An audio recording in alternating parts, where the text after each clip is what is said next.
Bismillah ar-Rahman ar-Rahim. Assalamu alaikum. Here we are, me and Ahmad, with another episode of Deenversation. So, Ahmad, what are we going to discuss today? We're going to discuss, but first of all, I want to congratulate you on 100K subscribers. Oh, thank you very much. That's because Sorry, of you. 1K subscribers. So, congratulations, and I hope many of our coming episodes, gain traction. And Yeah. Let's hope so, and let's hope that Allah subhanahu wa ta'ala makes it beneficial for them. You know, it's a burden actually.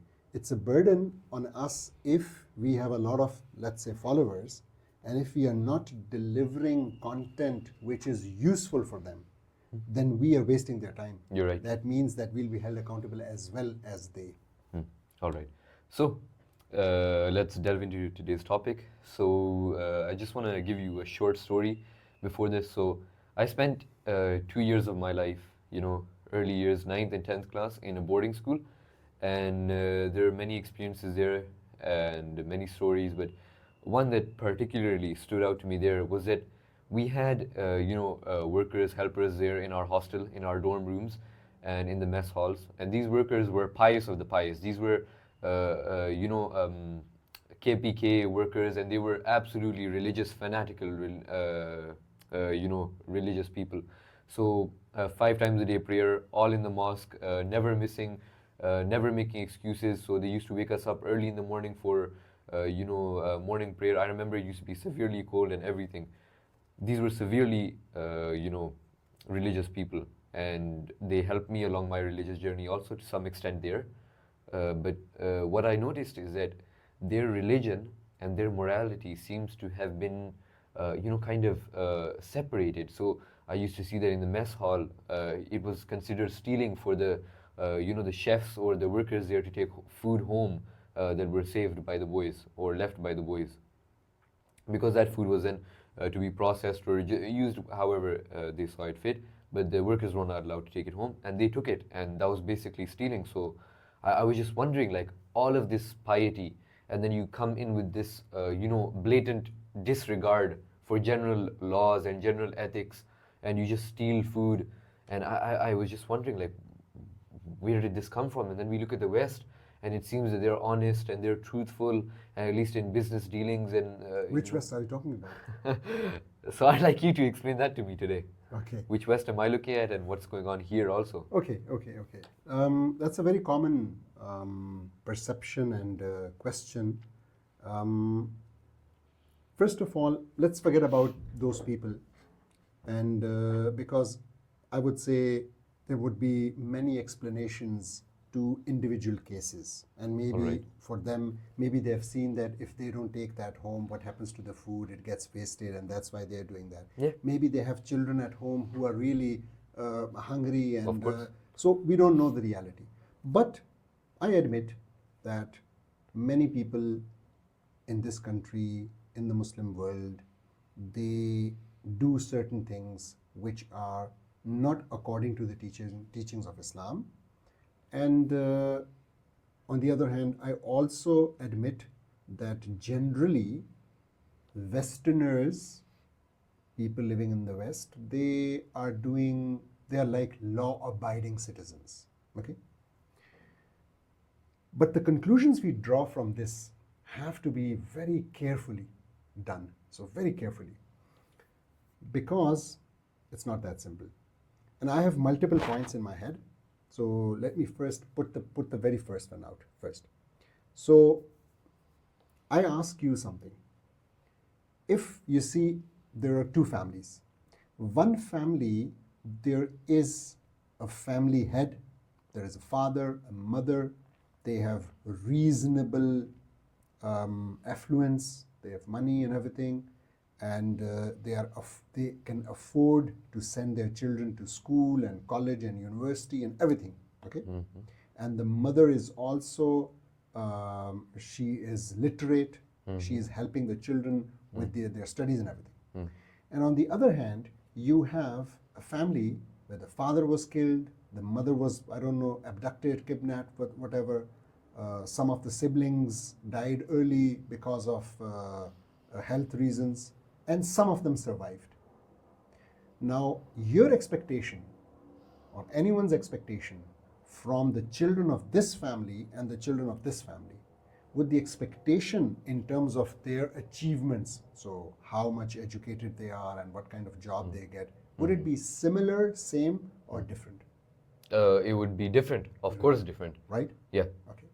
So now when I say that, if you look at the ummah, at this stage, the ummah is actually an orphan ummah. So it's been orphaned around 101 years ago. So it happened on the 3rd of March 1924 when the Khilafah was dismantled, destroyed, the Ottoman Khilafah, the last surviving Khilafah. And I think it was Sultan Abdul Majid II who was deposed and sent packing and exiled. When that happened, the ummah was literally it was fragmented. It was balkanized into small states, and then agent rulers, and all of that happened. And since then, the ummah has been hasn't been able to stand on its own feet.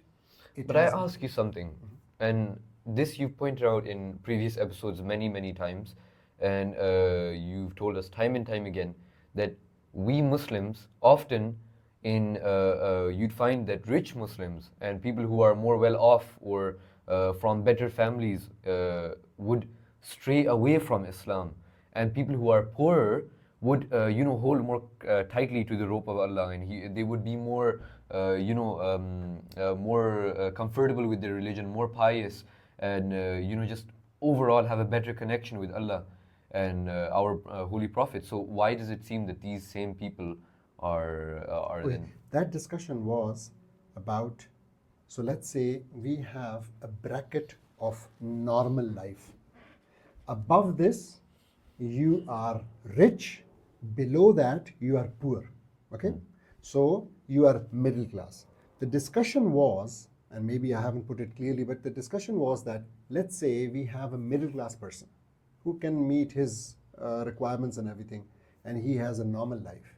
And the discussion is that if this person gets rich and affluent and he has big cars and big houses and everything to his access, what is the probability? Will he be turning to Allah or will he be turning away from Allah?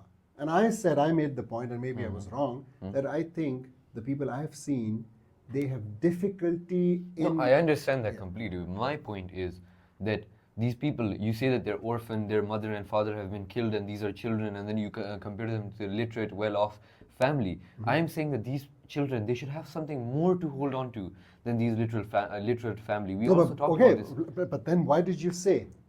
If that's what you believe, when I asked you the question, you said that your expectations in terms of achievement from these people who are orphaned would be lesser. Why? Because holding them to the same standard. Holding them to the same standard. If I knew that they had a divine code and they were holding fast to the idea that some divine intervention, or whether they have... So good point. So now, these children, do they know about their divine code? Have they been, do they know about it? Apparently enough. Have they, no. Have they been taught this divine code? Apparently enough. Have they been raised according to it? Apparently enough. No. They pray 5 times a day, they give zakat, they So fast. they pray 5 times a day. All right. How many do you think know what they are praying? How many know the words, what they mean? But they have a faith. How many percent? They have a faith. They don't need... It's even more beautiful but because answer they the don't question. need to... What do you think, the people you mentioned, do you think even one of them knows what he was saying in the prayer? No. No, right? So that's the point. They are Blind Muslims. believers. They are Muslims who have inherited the faith. They are not Muslims who are convinced on this faith. And They're that not makes them convicted. any less than us? It makes them not less than us. It makes them less than the requirement to be a Muslim. The requirement to be a Muslim is that you need to be convicted.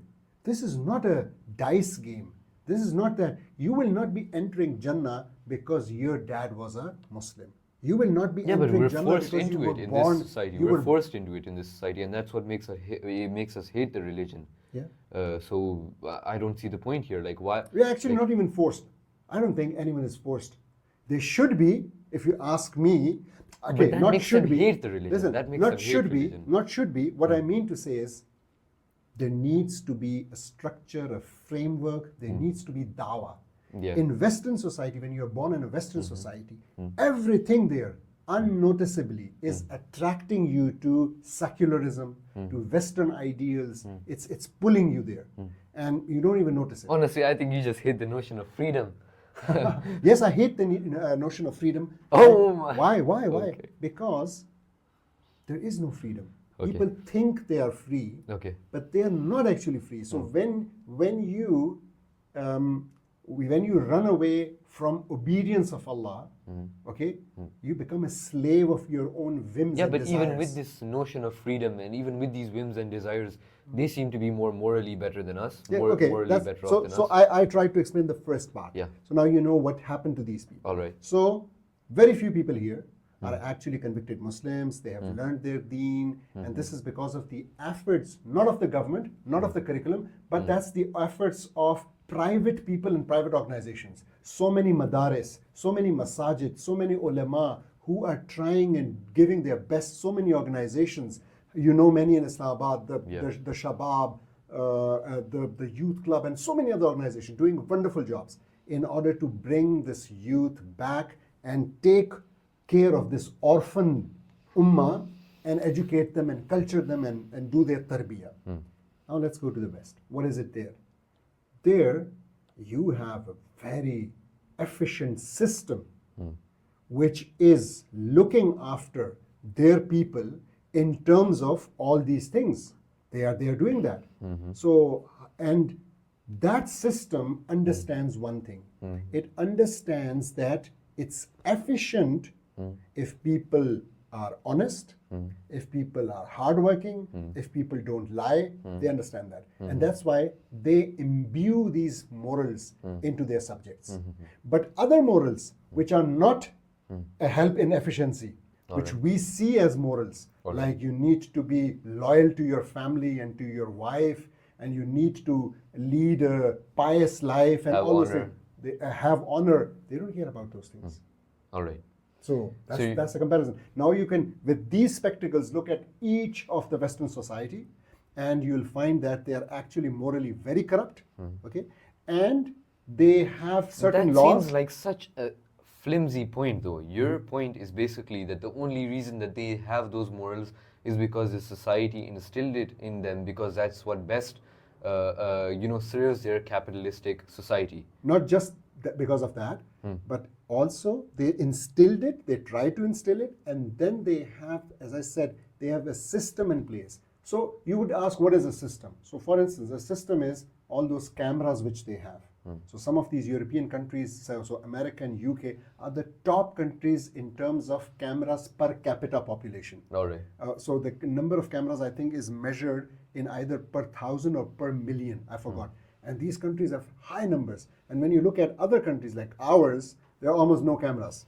And you know that. So maybe in Islamabad you have some cameras, and maybe in some other big cities like Lahore, and that's it.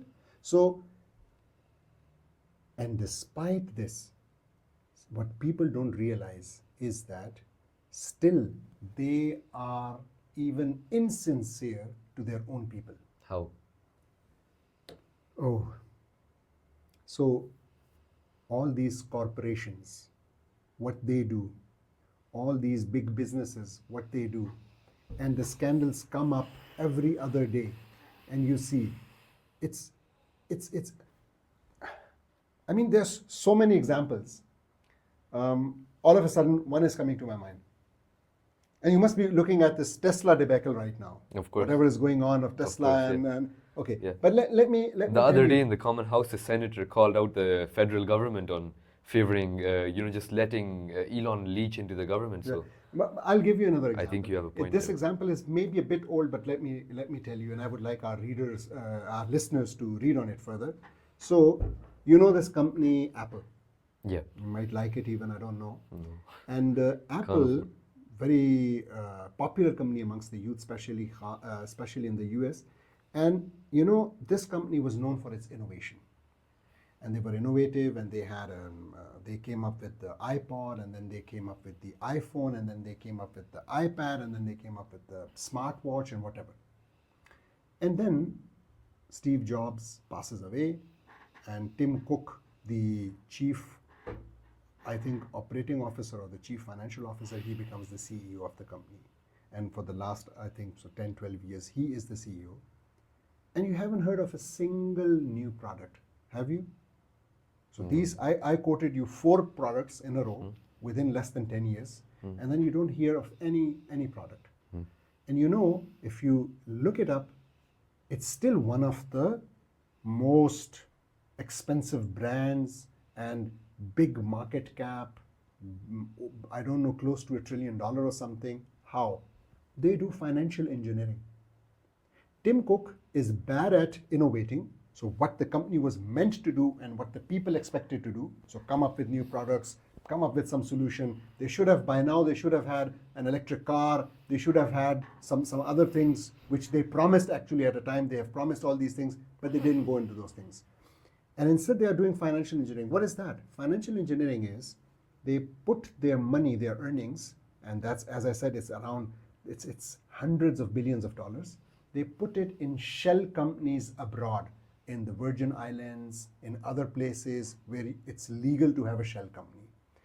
And there, they don't have to pay taxes on that money. They don't have to declare it. And then, you know, when they have to do something and they need money, what do they do? They have that money over there. Overseas, yeah. Overseas, they don't get it back. Rather, they go to a bank and ask for a loan. And for the loan, they then don't have to pay taxes. So that's what's called financial engineering. They are not basically paying taxes. What billionaires do. Yes, exactly. So how are they not stealing? They are best at stealing, really. And this again, this one example off the mind, just one example. All right. I could go on and on. It's unfortunately, so yes, the common man there who doesn't know, he knows the law is very strict. And again, the law is very strict on finances. So you do some tax evasion and you go in for around maybe 10 years, 15 years. And you really, these people, they have raped young minor girls, and like Jeffrey Epstein, and he has been in jail just for 3 years, less than 3 years. It's unbelievable. So that's my take on this. So I think we can't really compare. But I'm not satisfied by your take. Let me tell you why. Your whole argument comprises of the 2 facts that the West are better than us economically, and just in their system right now, capitalism and democracy wise, than Pakistan. And then you can say that other Muslim countries also aren't that developed. And because of that, we're the underdogs here. And so we don't have as much tableside manners or those kind of things. And so we have room to be less honest because of our upbringing. I say we don't, because that's the first point, right? What was the second point I made? The second point, what was the second point? So the first point was, as you said, that we don't have similar circumstances as them, and it's because of them. Okay, so because of them looting us, they have that money. Yeah. And they're using that money for whatever reasons, and that's why they have a more secure, safe society. And we have a more insecure, unbalanced society. That was the first point. The second point was that when we say that we should be better, so the question is, we as Muslims should be better. And then I asked you, has Islam been implemented here? Have people had the opportunity to study Islam? Have they been raised according to the laws of Islam? So if it's not Islam implemented here, and if people haven't been raised with Islam, how can we blame Islam? So we are as secular a society as any other country in the West when it comes to the system, when it comes to the laws. That's my second point. So if you think that if Islam were purely and truly implemented, this wouldn't happen. Yes, exactly. Right. And in Islamic society, this would not happen. You would see the Islamic society would be far, far better in terms of morals, in terms of ethics, in terms of law abiding, as compared to any Western society. From the little that I have read of the times of the caliphates, I'll take your word on this one. Thank you very much. Okay, so that's good enough for today? Yeah. Okay. Thank you very much, listeners. And please keep liking, keep sharing, and asking your family members to subscribe. We have hit the 1K mark, and we now want to race towards the 2K mark. Thank you very much.